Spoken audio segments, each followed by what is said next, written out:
Hi there, welcome to Empowerment for Immigrants, episode number 1. I've got a question for you. Why are you here? Here where you live now. Why did you move?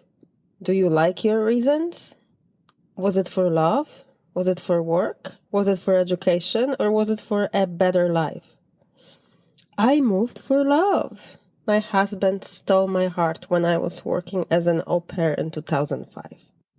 I felt that I had to stay.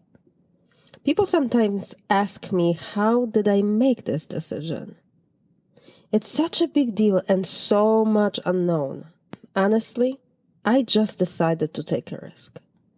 And staying felt like a safer choice for a happier life than what going back to Poland could bring.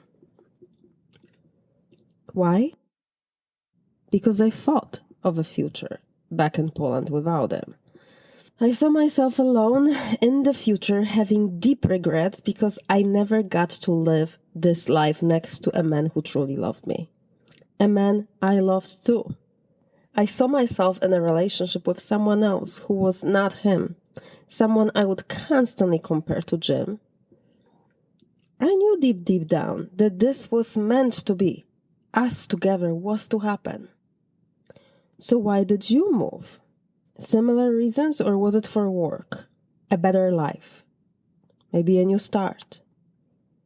Maybe because a friend did it? Or because you were there on vacation and you felt like it was your place? Maybe your family was moving and you didn't have a choice. Or maybe you were like one of my friends, born with the understanding that you will 100% live in a specific foreign country. She has always known. So it was a goal in her mind, and she accomplished it. Sometimes we make the decision to do something without clearly knowing the consequences. Maybe that's what it was like for you. I came to the States in 2005. I met my husband, and we got married within 6 months of knowing each other. It's been 16 years. We are still together, and we've been through some really fun times and some really tough times. He loves me and supports me. He is my guy. He even waited for me for 4 months, not knowing if I am coming back. During that time, he was my rock. He waited patiently. And he did not put any pressure on me. He knew I had to make my own mind up, and any pressure would only make things worse. Let me tell you about one of the most confusing times in my life. You might relate. So when we met, I made the decision to stay, not knowing what this life would look like. I did not know what it is like when you miss your loved ones' birthdays every single year.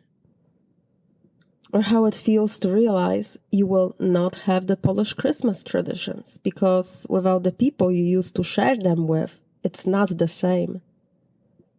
I didn't know about the guilt I will feel because I didn't go to my grandparents' funerals. The sadness I will feel when my loved ones will struggle and I will not be there to support them. I did not know what it will be like when I go back after a few years and I will see that everyone is aging. And most of all, I did not know how much my mind will argue with how life was unfolding. I have a master's degree in teaching Polish language.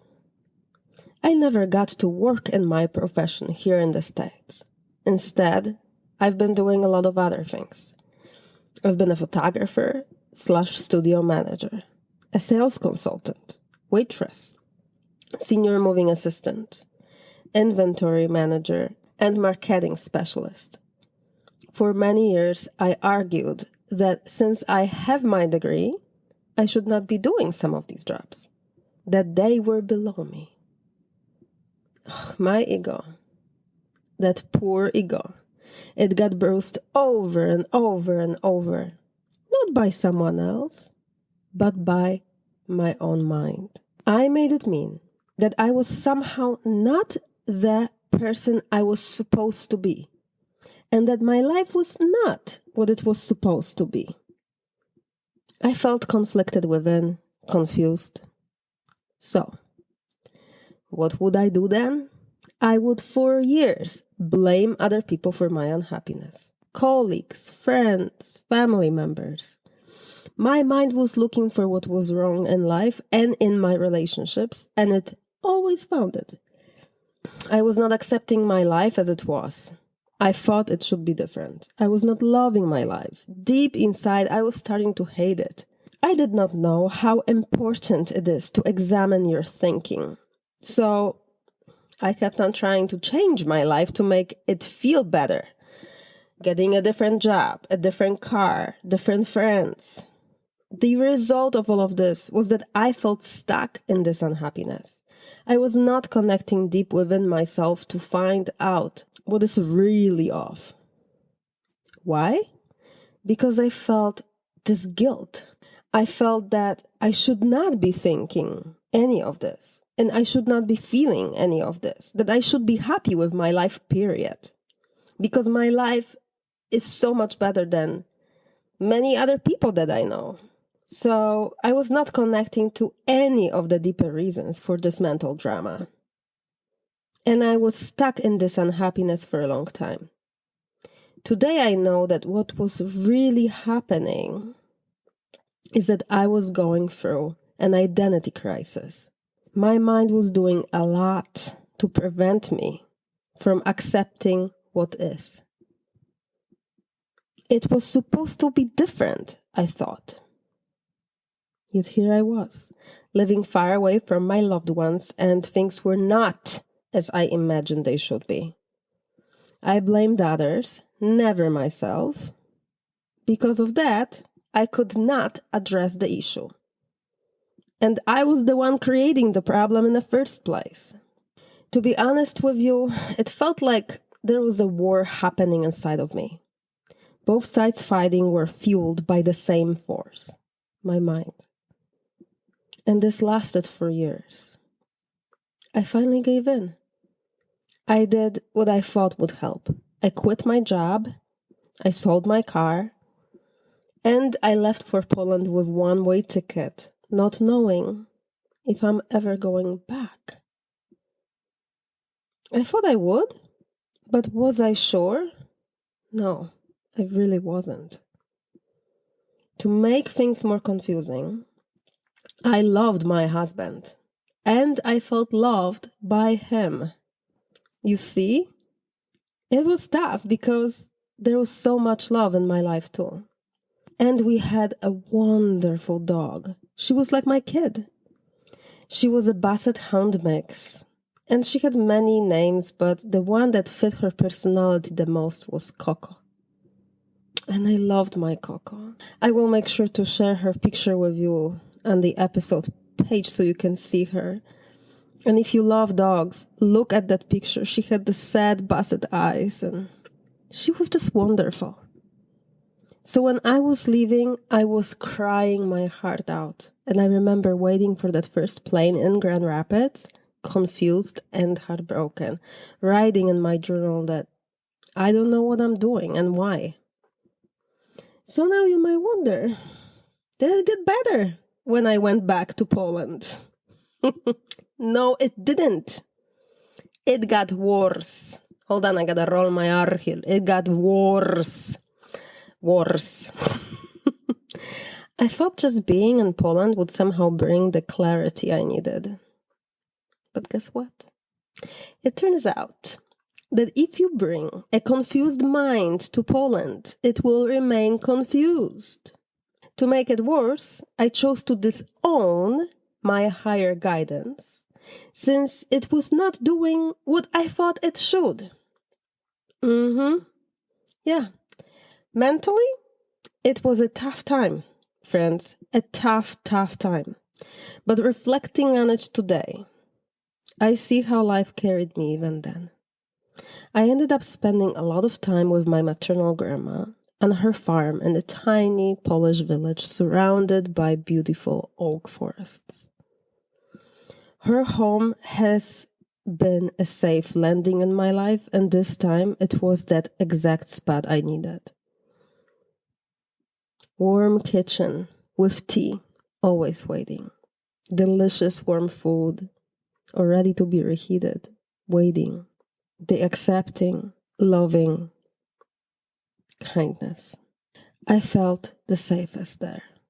Today I see how perfect it was that I came back there to figure this out. And eventually, after 3 months, I made a decision to come back.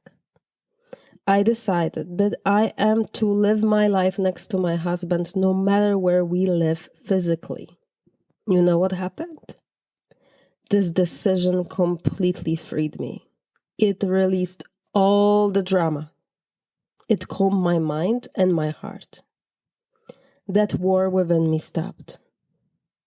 Imagine two forces fighting within your mind, two spheres of light hitting each other in a frenzy. Now imagine what happens when this stops and instead the two spheres of light join forces and become one big energy sphere. One energy that is traveling in a specific direction. This is basically what happened within my mental field once I made a decision. I finally felt at peace. I finally felt like my mind and my heart were aligned. I came back and never felt that confusion again. Life at the very foundation fell into place. I told you this story because I believe that your reasons to be here are very important. Do you know what are they? Do you love them? Or are you conflicted within like I was? Either way, the thoughts about it are at the very foundation of your existence here. They decide how you feel about your life and how you behave on a daily basis. This is important to figure out. It is important to know. Even if you are at peace and even if your life feels really good, take a moment to work this through. Clarity is a beautiful thing. Knowing your reasons gives you power. You show up very differently in your life when you know your why. And maybe you knew your why years ago, but maybe now it's different. Think about it. And hey, to help you out and to celebrate the very beginning of this podcast, I made a downloadable guide for you. Go to my website, lifecoachforimmigrants.com/1 and download it. In this guide, I ask you specific questions to help you make all of this clear. Remember, my friends, your thoughts matter. Your thoughts about yourself and your life are very important. So go to my page, download the guide, and give yourself that gift of self-awareness today. Your future self will appreciate the clarity and will thank you for it. Hey, do you have a similar story? Did you feel deeply confused? Maybe you do now. Let's talk. I would love to hear from you. Send me an email at coach@lifecoachforimmigrants.com. You can find it in the description of this podcast and in the show notes. And if you enjoyed this podcast, please leave a review. This is a very beginning of this podcasting journey for me, and your support will make a big difference. Thank you so much in advance. Have a wonderful day, and I will talk to you next time.